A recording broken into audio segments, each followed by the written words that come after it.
बिस्मिल्लाहिर्रहमानिर्रहीम। तमाम तर तारीफ़ें उस अलीम के लिए जिसने अपने इल्म व हिकमत से ज़माने में उजालों का तारुफ करवाया और रूह इंसानी को इल्म जैसी हसीन रोशनी से रुशनास करवाया। हमारा आज का जो लेक्चर है वो है पाकिस्तान पीनल कोड 1860 पर, जिसमें हम डिस्कस करेंगे सेक्शन नंबर 32 से लेकर सेक्शन नंबर 38 तक। तो चलते हैं सीधा सेक्शन नंबर 32 पर। सेक्शन नंबर 32 कहता है कि एक्ट इंक्लूड्स इलीगल ओमिशन। वो कहता है कि जो एक्ट डन होगा उसमें शामिल होगा इलीगल ओमिशन। इलीगल ओमिशन हम उसे कहते हैं जब किसी बंदे की ड्यूटी होती है और वो ड्यूटी नहीं निभाता तो उसे इलीगल ओमिशन कहते हैं। तो सेक्शन नंबर 32 कहता है कि एक्ट डन में शामिल होगा इलीगल ओमिशन। इसी तरह सेक्शन 33 कहता है कि सीरीज ऑफ एक्ट या सीरीज ऑफ ओमिशन, इसको सिंगल एक्ट या सिंगल ओमिशन समझा जाएगा। आपकी आसानी के लिए सेक्शन नंबर 34 से लेकर सेक्शन नंबर 38 तक एक चार्ट बनाया है, जिससे आप आसानी समझ सकेंगे कि इन सेक्शंस का मतन क्या है, मतलब क्या है। तो हमने इन सेक्शंस को दो कैटेगरीज में डिवाइड किया है। एक कैटेगरी का नाम है ऑफेंडर्स, यानी कि जुर्म करने वाला। दूसरी कैटेगरी का नाम है ऑफेंस बाय सेवरल पर्सन, जो जुर्म करते हैं बहुत सारे लोग, कोई एक ऑफेंस। तो ऑफेंडर्स में हमारा फॉल करता है section number 34 common intention, section number 35 criminal knowledge or intention, और सेक्शन नंबर 36 पार्शली एक्ट और पार्शली ओमिशन। इसी तरह ऑफेंस बाय सेवरल पर्संस में हमारे दो सेक्शन फॉल करते हैं। एक सेक्शन नंबर 37 फॉल करता है जिसमें कोई बहुत सारे बंदे यानी कि सेवरल पर्सन मिलकर एक ऑफेंस करते हैं, और सेक्शन 38 में सेवरल पर्सन्स मिलकर सेवरल ऑफेंस करते हैं। तो अब चलते हैं हम बेयर एक्ट की रीडिंग पर। सेक्शन नंबर 34 वो कहता है act done by several persons in furtherance of common intention of all. वो कहता है एक्ट जो किया गया है बहुत सारे बंदों के दौरान इन फर्दरेंस ऑफ कॉमन इंटेंशन, कि उनकी इंटेंशन जो है वो कॉमन थी।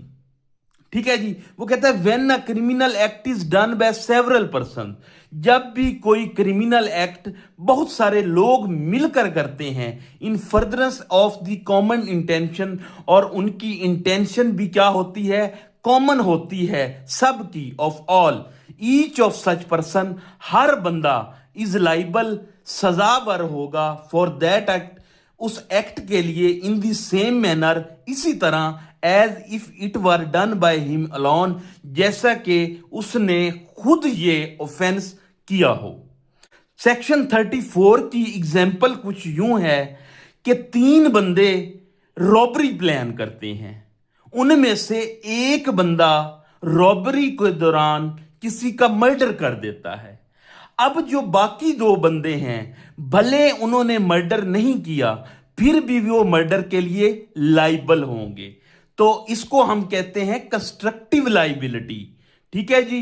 ये जनरल रूल है, और इसकी जो एक्सेप्शन है वो सेक्शन नंबर 35 है।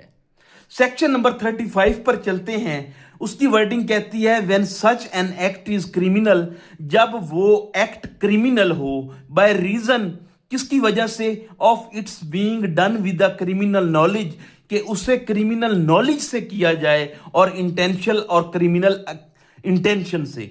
तो ये एक्सेप्शन है जर्नल रूल की। जर्नल रूल है हमारा सेक्शन 34। तो वो कहता है वेन एवर एन एक्ट, जब भी कोई act which is criminal only by reason of its being done with the criminal knowledge or intention. वो कहता है जब भी कोई एक्ट जो क्रिमिनल है सिर्फ इस वजह से कि उसे जो है क्रिमिनल नॉलेज और इंटेंशन से किया जाए, is done by several person, इससे बहुत सारे लोग करते हैं, ईच ऑफ सच पर्सन, उनमें से हर बंदा, हु ज्वाइंस, जो ज्वाइन करता है, इन द एक्ट, उस काम में, with such knowledge or intention, उस नॉलेज और उस इंटेंशन से, is liable for the act, वो लाइबल, वो सजावर होगा इस एक्ट के तहत, इन द सेम मैनर, जैसा कि, as if the act were done by him alone, जैसा कि उस बंदे ने ये काम अकेले किया हो, with that knowledge or intention, knowledge or intention के साथ। इसे हम कहते हैं, ये है वाइकेरियस लाइबिलिटी। जैसा कि कोई ड्राइवर है जो एम्प्लॉय है किसी कंपनी का, कंपनी की गाड़ी चलाता है, गाड़ी का क्या हो जाता है जी, एक्सीडेंट हो जाता है, तो इस केस में कंपनी भी लाइबल होती है, तो इसे हम बोलते हैं वाइकेरियस लाइबिलिटी। और सेक्शन नंबर 34 को हम बोलते हैं कंस्ट्रक्टिव लाइबिलिटी। तो आते हैं जी सेक्शन नंबर 36 पर। वो कहता है effect caused partly by act and partly by omission. Effect कोई भी कॉज हुआ है, कैसे कॉज हुआ है, आधा पार्शली, कुछ वो एक्ट से हुआ है और कुछ ओमिशन से हुआ है। वो कहता है when ever the causing of a certain effect, जब भी कोई सर्टन इफेक्ट कॉज होता है, और एन अटेम्प्ट टू कॉज, या उसकी अटेम्प्ट की जाती है उस इफेक्ट की, बाय एन एक्ट और बाय एन ओमिशन, किसी एक्ट से या किसी ओमिशन से, इज एन ऑफेंस, तो उसको हम ऑफेंस समझेंगे।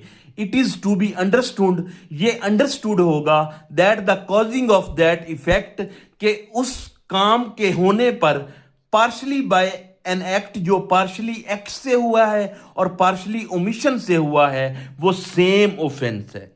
इसकी इलस्ट्रेशन देखते हैं हम। वो कहता है ए इंटेंशनली कॉजेज जी डेथ। ए की इंटेंशन क्या है कि वो जी की डेथ क्रिएट करे, जी को कत्ल करे, मर्डर करे। Partly by illegally omitting to give Z food, वो क्या करता है, पार्शली आधा काम ये करता है कि जी को खाना नहीं देता, एंड पार्शली बाय बीटिंग जी, और पार्शली क्या करता है, उसे मारता है। अब खाना देना उसका क्या था, ओमिशन था, ठीक है, उसकी ड्यूटी थी खाना देना, लेकिन उसने नहीं दिया, ओमिशन किया है, तो उसका आधा काम उसने किया है उसको खाना ना देकर, और आधा काम उसने किया है उसे मारकर। तो ए हैज कमिटेड मर्डर, तो ए ने क्या किया है जी, मर्डर किया है, मर्डर कॉज किया है, पार्शली एक्ट के साथ और पार्शली ओमिशन के साथ। इसी तरह आ जाए जी सेक्शन नंबर 37। वो कहता है कॉपरेशन। कॉपरेशन अब एक बंदे की तो नहीं होती, बहुत सारे बंदों की होती है।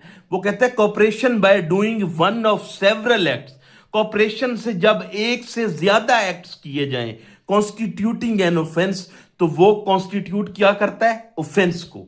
वो कहता है when an offence is committed, जब भी कोई जुर्म सरजद होता है, by means of several acts, बहुत सारे छोटे छोटे काम करने से। जैसे मैं आपको 50 बार स्टिक मार देता हूं, तो फिर क्या होता है, हुएवर इंटेंशनली कोऑपरेट, जो भी उस काम में कोऑपरेट करता है, in the commission of that offence, उस जुर्म में, by doing any one of those acts, उस जुर्म में, सेवरल एक्ट्स में जो भी क्या करता है, कोई ऑफेंस करता है, आइदर सिंगली, या तो सिंगल ही, और आइदर ज्वाइंटली, या दूसरे लोगों के साथ मिलकर, with any other person commits that offence, वो ऑफेंस को क्या करता है, सरजद करता है। इसकी एग्जांपल पे आए, 3 लोग मिलकर चोरी करते हैं।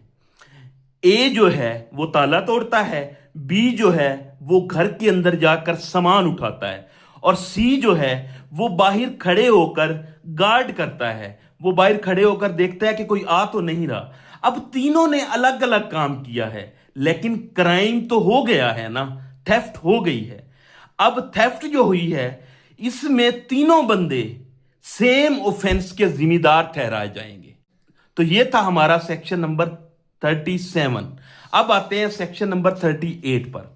वो कहता है persons concerned in criminal act may be guilty of different offences. वो कहता है वो बंदे जो कंसर्न हैं किसी क्रिमिनल एक्ट में, वो गिल्टी ठहराए जाएंगे डिफरेंट ऑफेंसेस के। कैसे?